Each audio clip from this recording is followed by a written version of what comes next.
Good morning. And let me say something that might genuinely surprise you. The medical establishment has spent decades telling seniors to slow down, take it easy, and accept the natural decline that comes with age. But what if I told you that some of the most groundbreaking longevity research of the last 10 years completely contradicts that advice? What if the things keeping you sharp, strong, and independent at 75, 80, even 85 years old are not the things your doctor mentioned at your last checkup, but simple daily habits that most people your age have quietly abandoned? I'm Dr. James Carter, and after more than 2 decades working with patients in the 75 to 85 age range, I've seen something that the research is only now beginning to confirm.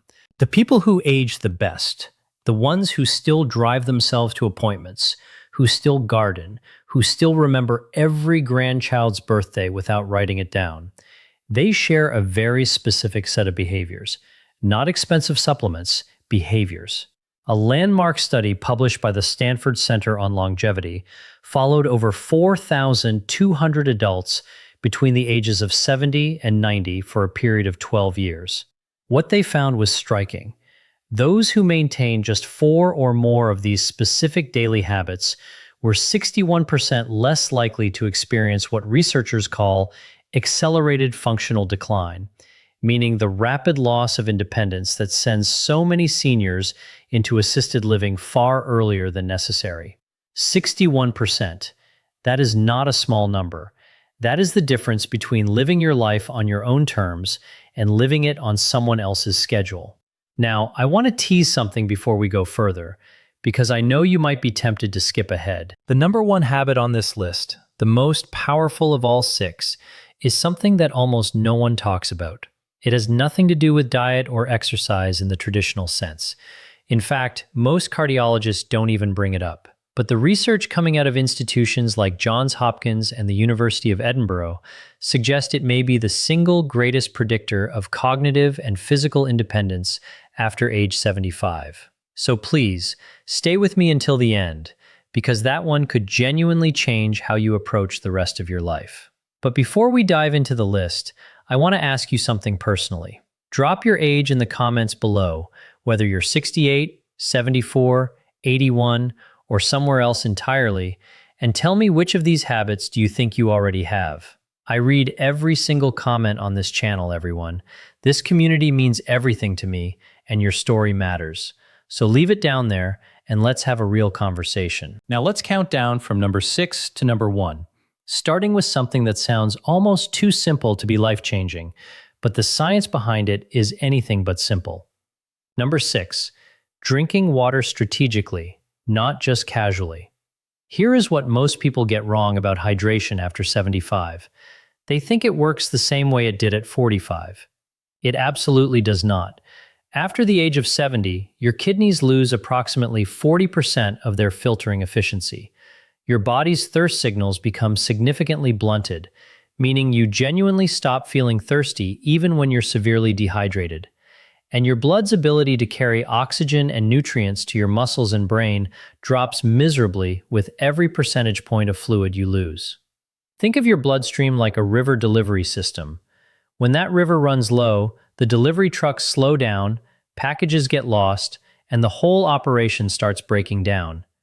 That is exactly what chronic, mild dehydration does to the aging body. Research from the European Journal of Nutrition involving 3,500 adults over the age of 70 found that who maintained consistent daily hydration above 1.8 liters showed a 38% lower rate of urinary tract infections, a 29% reduction in falls because dehydration dramatically impairs balance and reaction time, and significantly better scores on short-term memory tests.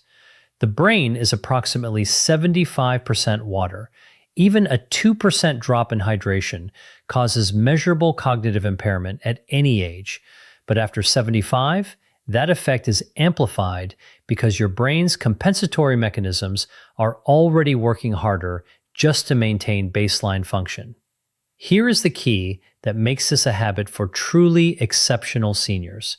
They don't just drink water when they remember, they drink 12 to 16 ounces first thing in the morning, before coffee, before breakfast, before anything else.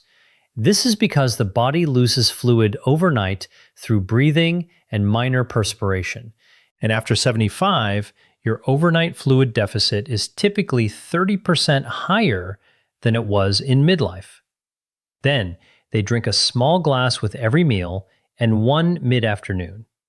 The synergy tip here is critical. Pair your morning water with a small amount of sodium, not table salt, but a pinch of high-quality sea salt or an electrolyte tablet.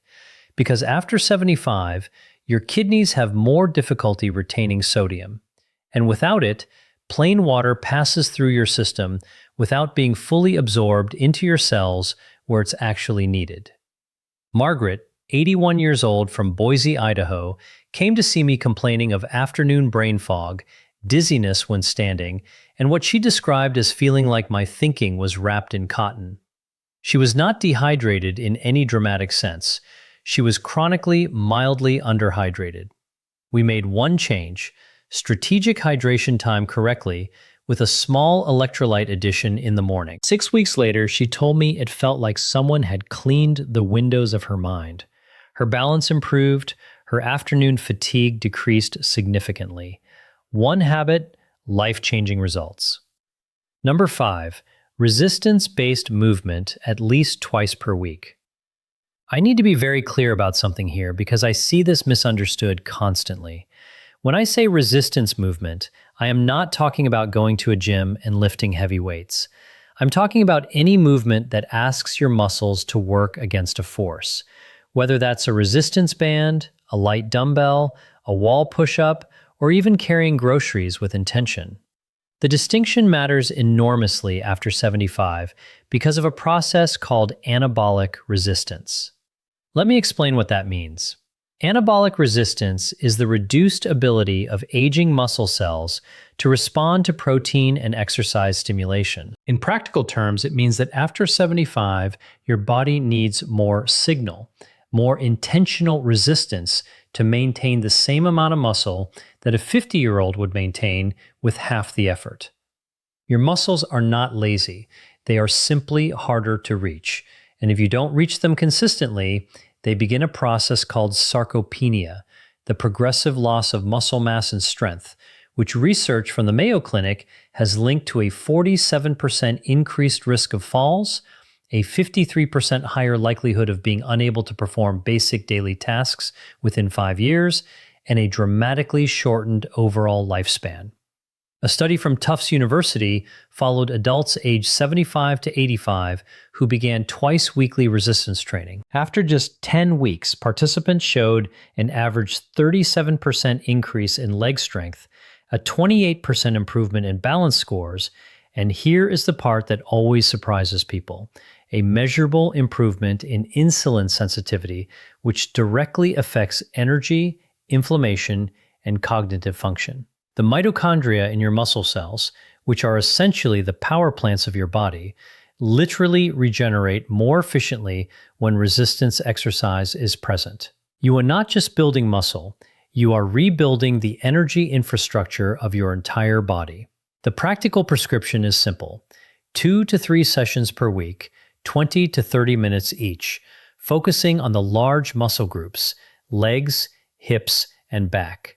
Resistance bands are ideal for seniors because they provide progressive resistance without joint impact.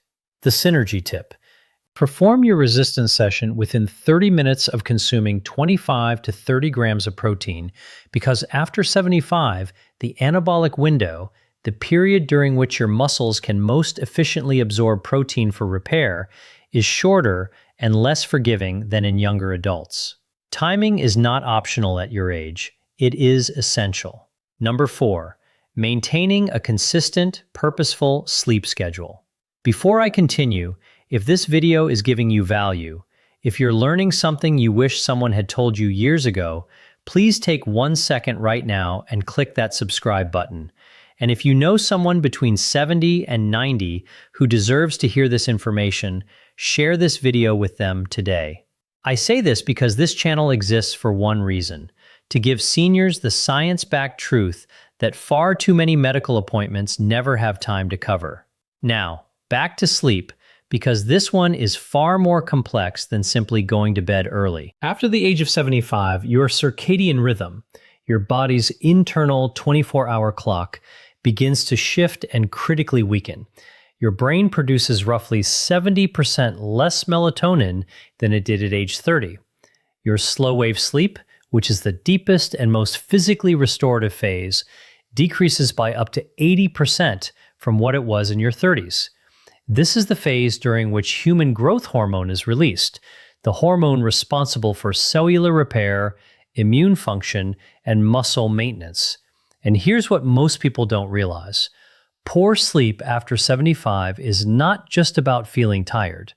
A study from the University of California, Berkeley, found that adults over 70 with disrupted sleep patterns showed a 68% higher accumulation of amyloid plaques in the brain, the same plaques associated with Alzheimer's disease. The seniors who do this exceptionally well do not just sleep more, they sleep consistently. They go to bed within the same 30-minute window every night. They wake at the same time every morning, including weekends. They keep their bedroom cool between 65 and 68 degrees Fahrenheit because body temperature regulation during sleep becomes less efficient after 75. And a cooler environment supports the deep sleep your brain desperately needs. They avoid screens for 60 minutes before bed, not because of blue light alone, but because mental stimulation keeps the prefrontal cortex active in ways that delay sleep onset by an average of 47 minutes in adults over 70, according to research from Harvard Medical School. The synergy tip: pair your consistent sleep schedule with 10 minutes of slow diaphragmatic breathing before bed. This activates the parasympathetic nervous system, your body's rest and repair mode, and research shows it reduces nighttime cortisol levels by up to 22%, making it significantly easier to reach and sustain slow-wave sleep in aging adults. Number 3. Eating protein in a deliberate, distributed pattern. This is where I see the most dangerous misconception among seniors, and it genuinely concerns me as a physician. The idea that you need less protein as you age is not just wrong, it may be one of the most harmful pieces of nutritional folklore ever passed down. The truth is the exact opposite. After 75, due to the anabolic resistance I mentioned earlier, your body actually requires 50 to 75% more dietary protein per pound of body weight than a healthy 30-year-old to achieve the same muscle maintenance effect. Yet most seniors I see are eating half the protein they need, often because appetite decreases with age and high carbohydrate foods feel easier to prepare and consume. Research published in the American Journal of Clinical Nutrition involving over 2,700 adults aged 70 to 85 found that those who consumed at least 1.2 grams of protein per kilogram of body weight daily, distributed across 3 or more meals, maintained significantly more muscle mass, had 41% lower rates of hospitalization due to fall-related injuries, and showed markedly better immune response to common infections like influenza and pneumonia. Think of protein like the bricks your body uses to rebuild itself overnight. Every night, while you sleep, your body tears down old, damaged tissue and replaces it with new. Without enough bricks, without enough protein, the reconstruction is incomplete. Over months and years, the structural deficit becomes catastrophic. The practical approach is this: aim for 25 to 35 grams of protein at each of your 3 main meals. This is approximately 4 to 5 ounces of chicken, fish, eggs, Greek yogurt, or legumes per meal. The reason distribution matters so much after 75 is that aging muscles can only utilize approximately 35 to 40 grams of protein per sitting for synthesis. Beyond that, the excess is oxidized for energy rather than used for repair. Spreading it out makes every gram count. James, 78 years old from Scottsdale, Arizona, came to me after his daughter noticed he'd lost nearly 18 pounds of what his previous doctor had called normal age-related weight loss. It was not normal. He was losing muscle, not fat, and his grip strength, a powerful predictor of longevity in older adults, had dropped to the bottom 15th percentile for his age group. We restructured his meals around deliberate protein intake. 12 weeks later, he had regained 11 pounds of lean mass. His grip strength was back in the 60th percentile, and he told me with unmistakable pride that he had carried all of his own groceries from the car for the first time in 2 years. The synergy tip: pair your protein meals with a small amount of vitamin C, an orange, some bell pepper, a splash of lemon juice, because vitamin C is essential for collagen synthesis, which works in tandem with dietary protein to maintain not just muscle, but the connective tissue, joint cartilage, and skin integrity that collectively determine how well your body holds itself together after 75. Number 2, daily intentional social engagement. I told you earlier in this video that one of the top 2 items would surprise you. This is the one that surprises most people because it sounds too soft, too emotional to be a medical recommendation. But I want to be absolutely clear. The research on social engagement and longevity in adults over 75 is not soft. It is some of the hardest, most replicable science in modern gerontology. A study from Brigham Young University, analyzing data from over 300,000 adults across multiple decades, found that social isolation carried a mortality risk equivalent to smoking 15 cigarettes per day. Let me say that again. Being chronically socially isolated is as dangerous to your lifespan as smoking 15 cigarettes every single day. For adults over 75, the National Institute on Aging has found that loneliness accelerates cognitive decline by up to 64%, increases the risk of dementia by 41%, and dramatically elevates inflammatory markers in the blood, specifically interleukin-6 and C-reactive protein, that directly damage cardiovascular tissue, immune function, and neural connectivity. Here is the physiological reason this works at such a deep level. Meaningful social interaction, not passive screen time, not watching television in the same room as someone, but actual engaged human connection triggers the release of oxytocin, which suppresses cortisol, reduces inflammation, and activates the prefrontal cortex in ways that keep neural pathways dense and active. Think of your social brain like a muscle. The neurons that fire during genuine conversation, shared laughter, debate, and emotional connection are the same neurons that maintain your memory, your decision-making, and your sense of self. When those neurons go quiet for weeks at a time, they begin to prune. And after 75, neuroplasticity, your brain's ability to form new connections, has already decreased significantly, making unused pathways far harder to restore. The prescription here is not complicated, but it must be intentional. Aim for at least one meaningful in-person social interaction every single day. A phone call counts if it's genuinely engaged.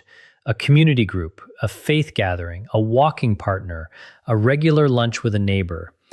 What does not count in terms of the neurological benefit is passive social presence.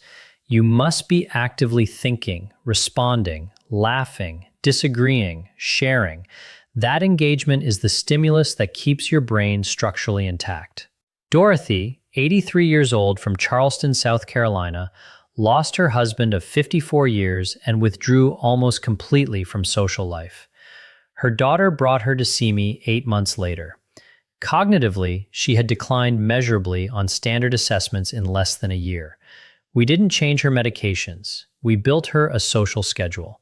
A weekly book club, a daily 20-minute phone call with a rotating list of friends and family, and a twice-weekly volunteer shift at her local library. 8 months after that, her cognitive scores had returned to near baseline. Her inflammation markers had dropped. Her daughter told me she seemed like herself again. Social engagement is not a luxury at 75 and beyond. It is a biological necessity. The synergy tip. Pair your social engagement with physical movement whenever possible.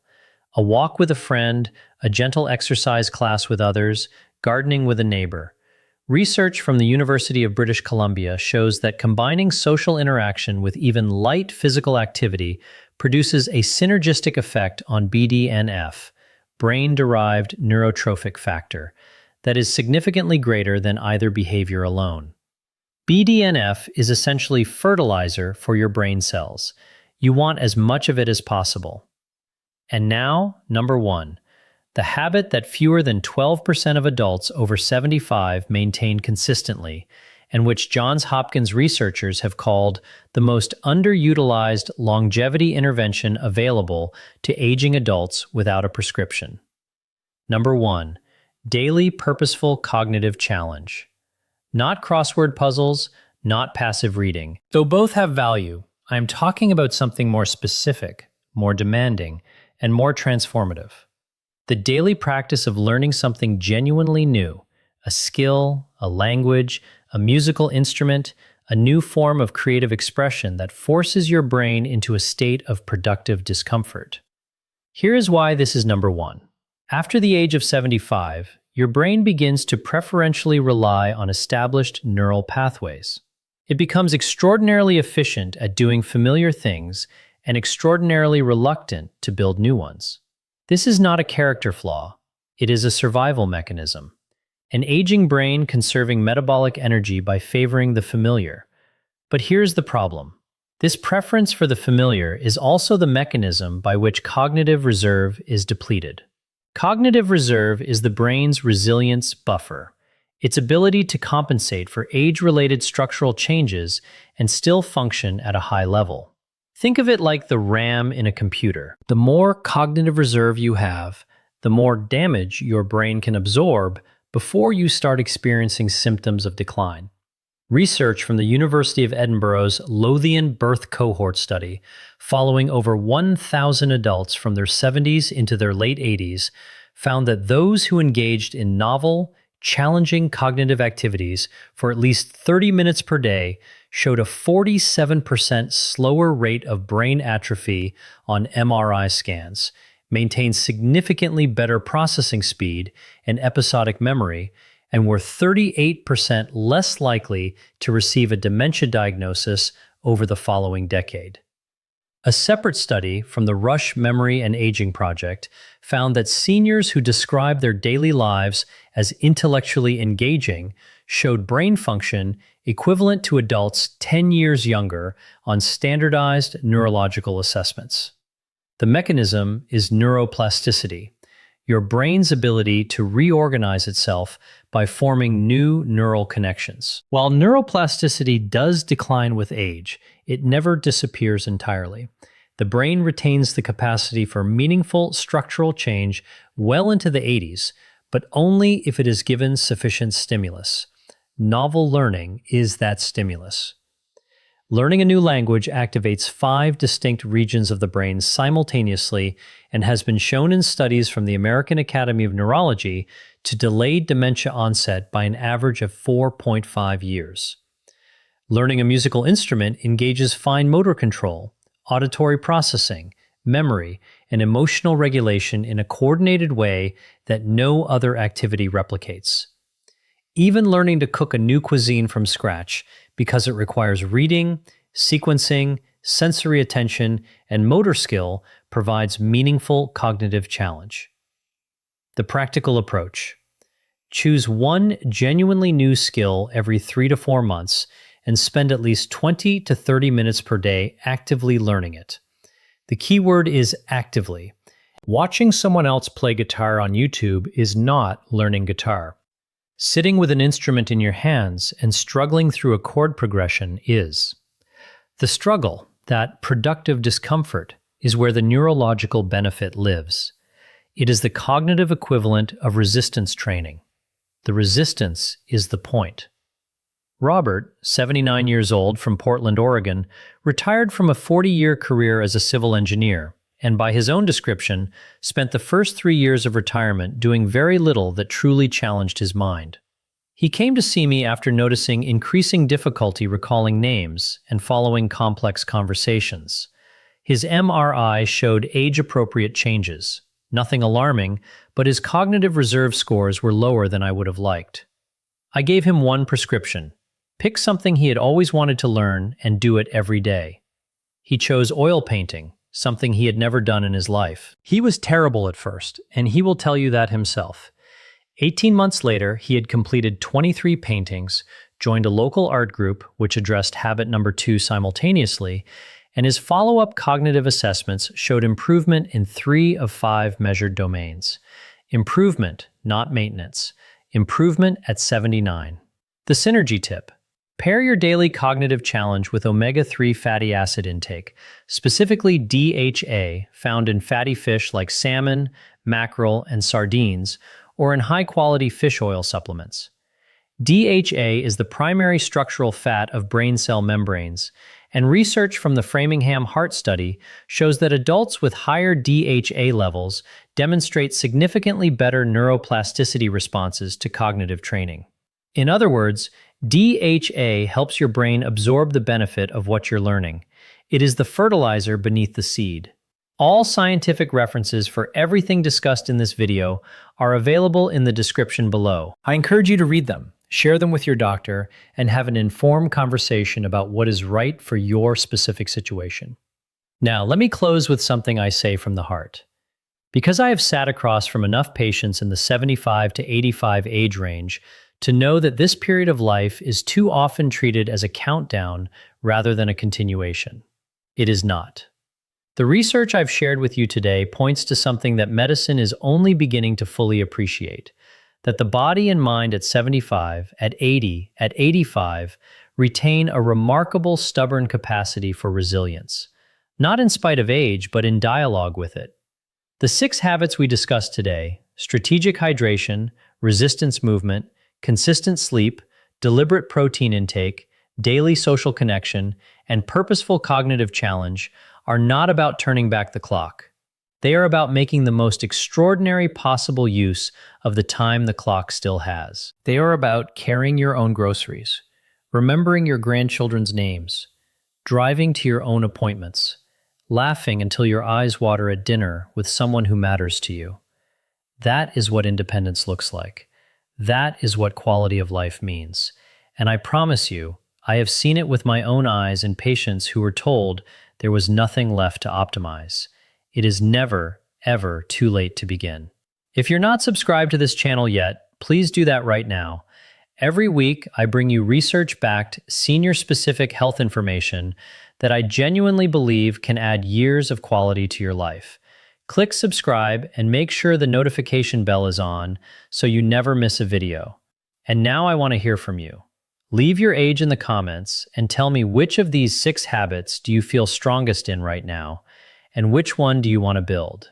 I will be reading every response. This community is one of the most engaged and thoughtful I have ever been part of, and that is entirely because of you.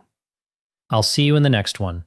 Take good care of yourself because you are worth the effort.